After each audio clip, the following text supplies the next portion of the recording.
اعلیٰ حضرت کا بچپن شریف تقوی اور پرہیزگاری میں ضرب المثل تھا۔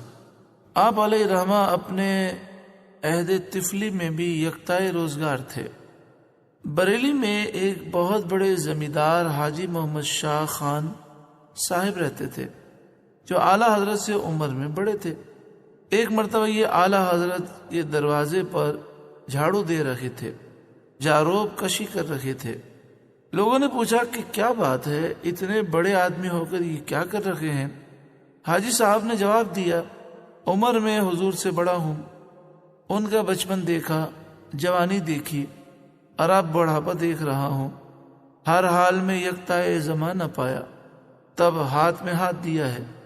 بڑھاپے میں تو ہر کوئی بزرگ ہو جاتا ہے، انہیں بچپن میں ضرب المثل اور یکتائے روزگار دیکھا۔ اعلیٰ حضرت امام اہل سنت کو بچپن ہی سے حضور غوث اعظم سے بڑی عقیدت۔ 6 برس کی عمر میں آپ نے معلوم کر لیا تھا کہ بغداد شریف کدھر ہے۔ پھر اس وقت سے دم آخر تک بغداد شریف کی جانب پاؤں نہیں پھیلایا۔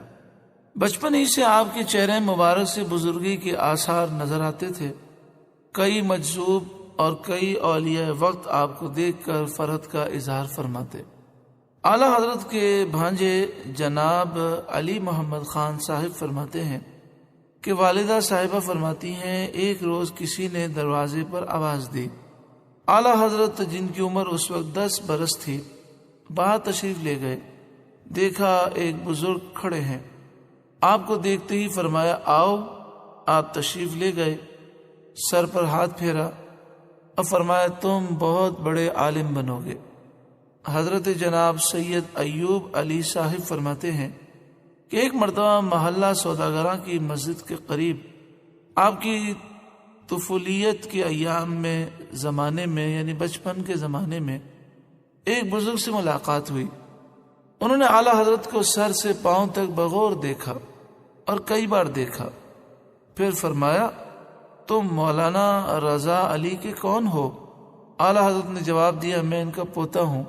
فرمایا جبھی تو، اور فوراً تشریف لے گئے۔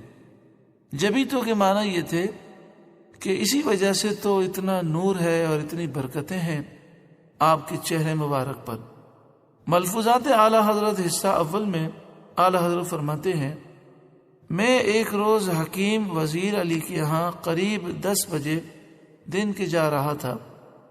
میری اس وقت عمر جیلانی میاں کے برابر تھی، یعنی جو اعلیٰ حضرت کے پوتے ہیں مفسر قرآن ابراہیم رضا، ان کی عمر اس وقت 10 سال تھی۔ تو آپ نے ان کی طرف اشارہ کر کے فرمایا کہ میری عمر اتنی تھی، یعنی میں 10 سال کا تھا۔ کہ سامنے سے ایک بزرگ سفید ریش نہایت خوبصورت روب و دبدبے والے تشریف لائے۔ مجھ سے فرمایا سنتا ہے بچے، آج کل عبدالعزیز ہے، اس کے بعد عبدالحمید، اس کے بعد عبدالرشید، یعنی انہوں نے وقت کے کتب کا ذکر کیا اور فوراً نظر سے غائب ہو گئے۔ چنانچہ اس وقت تک ان بزرگ کا قول بالکل مطابق ہوا۔ ملفوظات اعلیٰ حضرت حصہ چہارم میں اعلیٰ حضرت علیہ رحمہ اپنے بچپن کا ایک واقعہ یوں ارشاد فرماتے ہیں، بریلی میں ایک مجذوب بشیر الدین صاحب اخندزادہ کی مسجد میں رہا کرتے تھے۔ جو کوئی ان کے پاس جاتا بہت سخت باتیں انہیں سناتے۔ مجھے ان کی خدمت میں حاضر ہونے کا شوق ہوا۔ میرے والد ماجد کی ممانعت کہ کہیں باہر بغیر آدمی کے ساتھ لیے نہ جانا، یعنی والد صاحب نے فرمایا تھا اکیلے کہیں نہ جانا۔ ایک روز رات کے 11 بجے اکیلا ان کے پاس پہنچا اور فرش پر جا کر بیٹھ گیا۔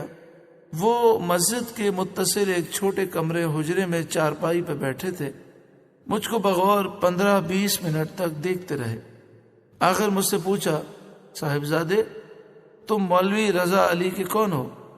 میں نے کہا میں ان کا پوتا ہوں۔ فوراً وہاں سے اٹھے اور مجھ کو اٹھا کر لے گئے اور چارپائی کی طرف اشارہ کر کے فرمایا آپ یہاں تشریف رکھیے۔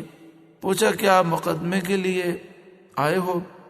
میں نے کہا مقدمہ تو ہے لیکن میں اس لیے نہیں آیا ہوں، میں صرف دعائے مغفرت کے واسطے حاضر ہوا ہوں۔ قریب آدھے گھنٹے تک برابر کہتے رہے اللہ کرم کرے، اللہ کرم کرے، اللہ کرم کرے، اللہ رحم کرے، اللہ رحم کرے۔ اس کے بعد میرے